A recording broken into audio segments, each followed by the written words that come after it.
नमस्कार.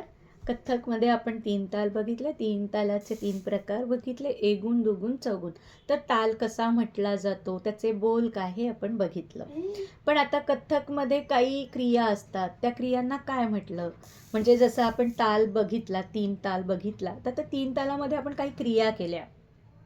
तो म्हणताना किंवा तो कसा दाखवताना, तर त्या क्रियांना काय म्हणतात ते आज आपण बघणार आहोत. तर 3 ताल हा 16 मात्रांचा असतो. म्हणजे मात्रांमध्ये ताल मोजला जातो. तर मात्रांमध्ये हा ताल मोजला जातो. ताल मोजण्याचं साधन म्हणजे मात्रा आहे. जसं कापड हे मीटरमध्ये मोजलं जातं, तसं ताल हा मात्रांमध्ये मोजला जातो.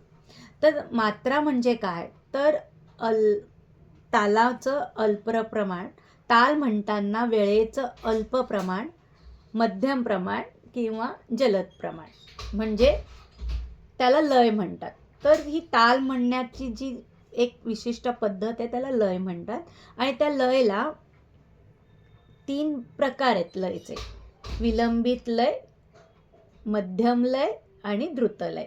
म्हणजे संगीतामध्ये वेळेच्या नियमित गतीला लय असे म्हणतात, किंवा वेळेची एकसारखी चाल म्हणजे लय होय. तर सारख्या अंतरावर टाळी देऊन लय मोजता येते. लयचे मुख्य प्रकार आहेत 3: विलंबित लय, मध्यम लय, द्रुत लय. विलंबित लय म्हणजे ज्या तालाची गती किंवा ज्या लयीची गती स्लो आहे, सावकाश आहे, तिला विलंबित लय म्हणतात. आणि मध्यम लय म्हणजे ती सावकाश गतीपेक्षा थोडी जास्त आहे, थोड्या प्रमाणात ती जलद जाते, तिला मध्यम लय म्हणतात. आणि द्रुत लय ती जलद असते, त्याची गती ही जलद असते आणि त्वरित असते, त्याला द्रुत लय म्हणतात.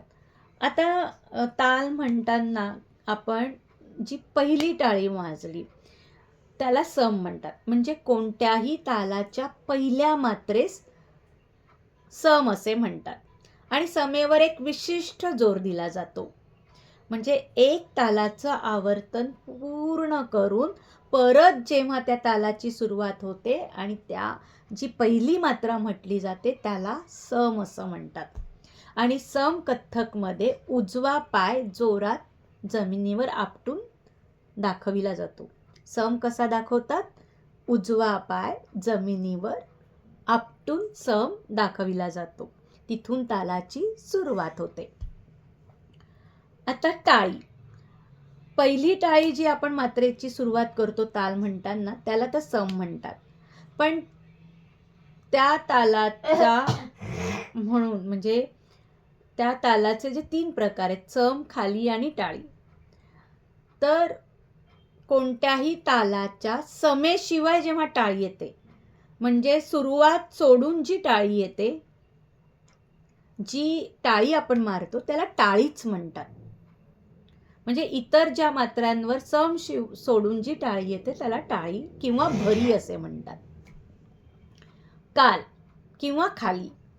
तर तालाचे रूप दाखवताना टाळी वाजवत नाहीत आणि हाताने नुसता इशारा करतो, त्याला काल किंवा खाली म्हणतात. विभाग. तालाचे विभाग आहेत. कोणत्याही तालाच्या स्वाभाविक हिश्श्यांना किंवा अथवा भागांना विभाग असे म्हटले जातात किंवा खंड म्हटले जातात. हे तालाच्या बोलाच्या वजनानुसार केलेले असतात. हे विभाग तालाच्या बोलाच्या विभागानुसार केलेले असतात.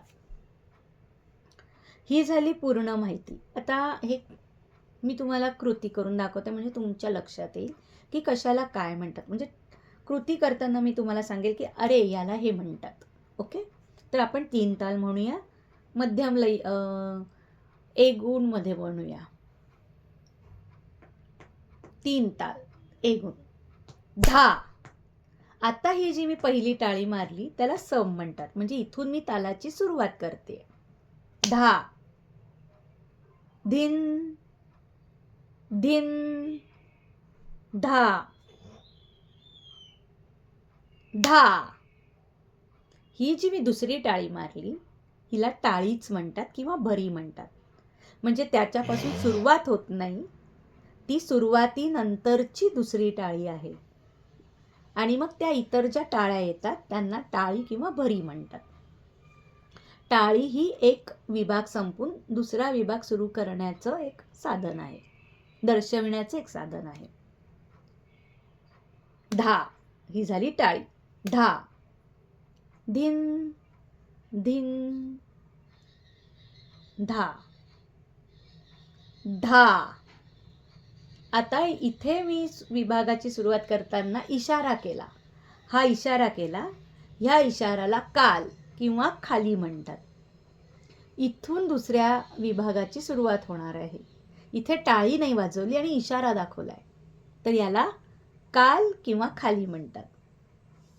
धा, तीन तीन, ता ता, दिन दिन, धा.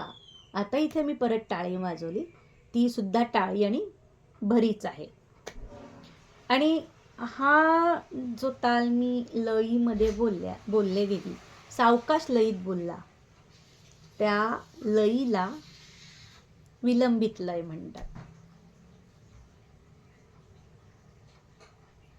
आलं असेल लक्षात तुमच्या? नमस्कार.